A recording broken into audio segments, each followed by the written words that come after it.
산발랏이 우리가 성을 건축한다 함을 듣고 크게 분노하여 유다 사람들을 비웃으며 자기 형제들과 사마리아 군대 앞에서 일러 말하되, 이 미약한 유다 사람들이 하는 일이 무엇인가? 스스로 견고하게 하려는가? 제사를 드리려는가? 하루의 일을 마치려는가? 불탄 돌을 흙무더기에서 다시 일으키려는가? 하고 암몬 사람 도비아는 곁에 있다가 이르되, 그들이 건축하는 돌 성벽은 여우가 올라가도 곧 무너지리라 하더라. 우리 하나님이여 들으시옵소서. 우리가 업신여김을 당하나이다. 원하건대 그들이 욕하는 것을 자기들의 머리에 돌리사 노략거리가 되어 이방에 사로잡히게 하시고 주 앞에서 그들의 악을 덮어두지 마시며 그들의 죄를 도말하지 마옵소서. 그들이 건축하는 자 앞에서 주를 노하시게 하였음이니이다. 이에 우리가 성을 건축하여 전부가 연결되고 높이가 절반에 이르렀으니 이는 백성이 마음 들여 일을 하였음이니라. 산발락과 도비아와 아라비아 사람들과 암몬 사람들과 아스돗 사람들이 예루살렘 성이 중수되어 그 허물어진 틈이 구워져 간다 함을 듣고 심히 분노하여 다 함께 꾀하기를 예루살렘으로 가서 치고 그것을 요란하게 하자 하기로 우리가 우리 하나님께 기도하며 그들로 말미암아 파수꾼을 두어 주야로 방비하는데 유다 사람들은 이르기를 흙무더기가 아직도 많거늘 짐을 나르는 자의 힘이 다 빠졌으니 우리가 성을 건축하지 못하리라 하고 우리의 원수들은 이르기를 그들이 알지 못하고 보지 못하는 사이에 우리가 그들 가운데 달려들어가서 사륙하여 역사를 그치게 하리라 하고 그 원수들의 근처에 거주하는 유다 사람들도 그 각처에서 와서 10번이나 우리에게 말하기를 너희가 우리에게로 와야 하리라 하기로 내가 성벽 뒤에 낮고 넓은 곳에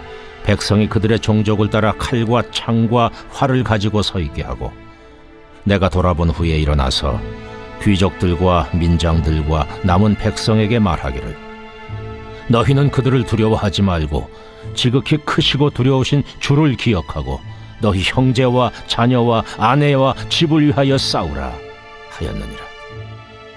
우리의 대적이 우리가 그들의 의도를 눈치챘다 함을 들으니라. 하나님이 그들의 꾀를 패하셨으므로 우리가 다 성에 들어와서 각각 일하였는데 오늘은 크고 두려우신 주를 기억하라라는 제목으로 하나님 말씀을 증거하도록 하겠습니다. 우리 그리스도인들은 이 세상을 살아가는 동안에 수많은 악한 대적들로부터 공격을 당합니다. 그래서 유명한 전도자 무디 목사님은 이렇게 말씀하신 바가 있습니다. 마귀는 죽은 시체를 발길로 차지 않는다. 마귀는 죽은 시체를 발길로 차지 않는다라고 말씀하셨습니다. 우리 그리스도인들이 생명력 있게 주님을 위해서 열심히 일하고자 할 때, 주님께 조금이라도 더 한 걸음씩 더 나아가고자 할 때 마귀는 우리를 가만히 두지 않습니다. 우리를 발로 걷어차고 끊임없이 방해합니다. 오늘 본문의 느헤미야와 이스라엘 공동체도 마찬가지입니다. 무너졌던 성벽을 다시 재건하려고 노력하고 또 주님을 위해서 열심히 살고자 애쓸 때 마귀가 가만히 둘 리가 없습니다. 끊임없이 공격을 하는데 첫 번째 1절에서 3절까지를 보시면 대적들의 초반부 공격을 볼 수 있습니다. 산발랏이 우리가 성을 건축한다 함을 듣고 크게 분노하여 유다 사람들을 비웃으며 먼저 어떻게 공격하고 있습니까? 비웃습니다. 실제적인 물리적인 공격은 아니지만 이 비웃음의 공격이 얼마나 우리의 마음을 아프게 하는지 모릅니다. 어떻게 비웃습니까? 2절입니다. 자기 형제들과 사마리아 군대 앞에서 일러 말하되 이 미약한 유다 사람들이 하는 일이 무엇인가? 유다 사람들을 아주 조롱하고 있죠. 이 미약한 유다 사람들이 하는 것이 무엇인가? 라고 말하면서 스스로 견고하게 하려는가? 제사를 드리려는가? 하루의 일을 마치려는가? 불탄 돌을 흙무더기에서 다시 일으키려 하는가라고 말로 조롱하고 있습니다. 현실을 바라보라는 것이죠.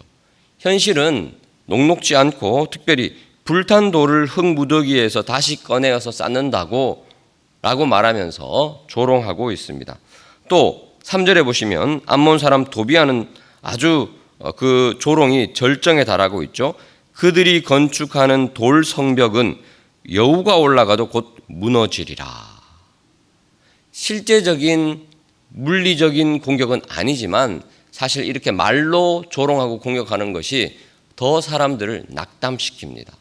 그래서 이런 대적들의 초반부 공격을 잘 이겨내야 되는데 어떤 식으로 느헤미야는 반응하고 있습니까? 자, 4절을 보시면 반론하거나 보복하지 않고 아무런 대꾸하지 않고 기도하고 있습니다. 우리 하나님이여 들으시옵소서. 우리가 업신여김을 당합니다. 원하건대 그들이 욕하는 것을 자기들의 머리에 돌리사 노략거리가 되어 이방에 사로잡히게 하시고 5절 주 앞에서 그들의 악을 덮어두지 마시며 그들의 죄를 도말하지 마옵소서. 그들이 건축하는 자 앞에서 주를 노하시게 하였기 때문입니다. 라고 하나님께 기도하고 있습니다. 우리 시편 83편 그리고 109편 보면 유명한 탄원시가 나오는데 다윗도 이런 식으로 기도를 했습니다. 억울하고 힘들고 아프고 마음이 억눌릴 때, 특별히 대적들의 공격을 받을 때 그들 앞에 서서 대꾸하지 않습니다. 억울한 마음 그대로 하나님께 가져갑니다. 하나님께 울분을 토로할 때 그것은 거룩한 탄원이 됩니다. 주 안에 사랑하는 성도 여러분, 대적들이 공격할 때 마음이 아프십니까? 어렵고 힘듭니까? 그 모든 울분을 하나님 앞에 다 토로하시기를 축원합니다. 기도로 풀어내실 때 그것은 하나님이 기뻐하시는 거룩한 탄원이 되기 때문에 우리의 마음의 문제가 해결될 뿐만 아니라 하나님께서 일하기 시작하신다는 사실을 기억하시기를 축원합니다. 이 대적들의 공격은 계속됩니다. 7절 산발랏 도비아 아라비아 사람들과 암몬 사람들 아스돗 사람들이 이제 예루살렘 성이 중수되어 허물어진 틈이 메꾸어져 간다함을 듣고 심히 분노합니다.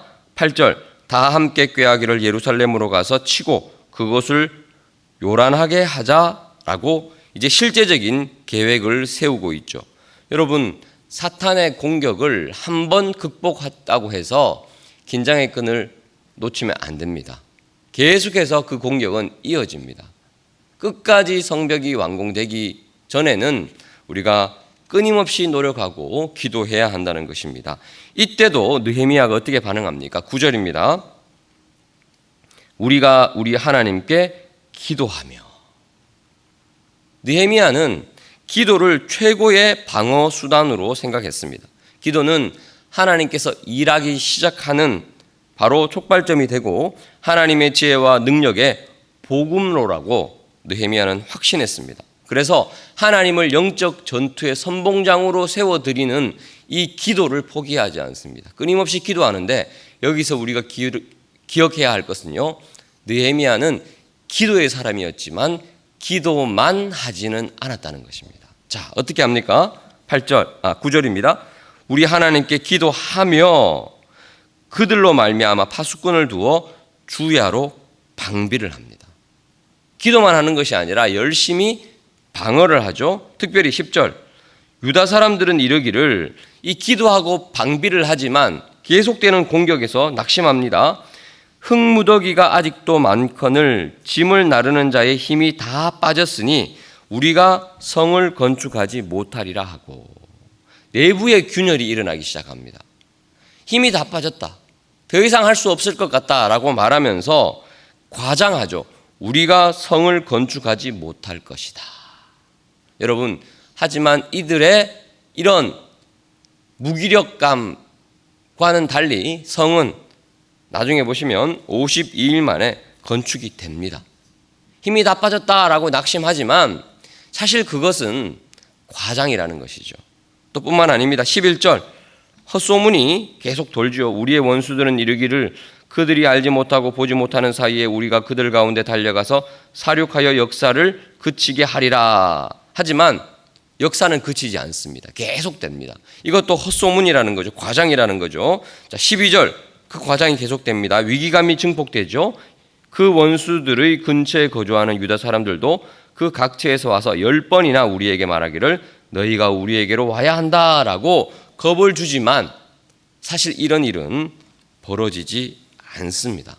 여러분, 우리를 공격하는 대적, 악한 세력은 우리를 끊임없이 낙담시키고 헛소문을 돌게 하고 위기감을 증폭시키려고 합니다. 하지만 그 모든 것은 객관적인 사실이 아닐 때가 많습니다. 우리가 기도하면서 끊임없이 주를 위해서 섬기며 나아갈 때 반드시 우리의 모든 무너졌던 성벽은 쌓게 될 줄 믿습니다. 마지막으로 14절을 보시면 이 느헤미야는 이 낙심에 빠졌던 이스라엘 백성들을 어떻게 인도하고 있습니까? 내가 돌아본 후에 일어나서 귀족들과 민장들과 남은 백성에게 말하기를 너희는 그들을 두려워하지 말고 누구를 두려워하라고요? 지극히 크시고 두려우신 줄을 기억하고 너희 형제와 자녀와 아내와 집을 위하여 싸우라 라고 권면하고 있습니다. 여러분, 우리가 두려워해야 할 대상은 누굽니까? 산발랏과 도비아가 아닙니다. 우리를 둘러싸고 있는 문제도 아닙니다. 크고 정말 두려워해야 할 분, 바로 하나님이라는 사실입니다. 느헤미야는 끊임없이 백성들의 눈을 문제에 집중하지 않게 합니다. 그리고 주변을 둘러싸고 있는 암담한 현실과 상황을 바라보라고 하지 않습니다. 오히려 하늘에 계신 하나님, 크고 두려우신 하나님을 기억하라고 끊임없이 독려하고 있습니다. 주 안에 사랑하는 성도 여러분, 크고 두려우신 하나님 한 번만 바라보고 믿음으로 승리하시는 여러분 되시기를 축원합니다. 기도하겠습니다. 이 시간 기도할 때 하나님, 내 삶을 둘러싸고 있는 수많은 암담한 현실이 있습니다.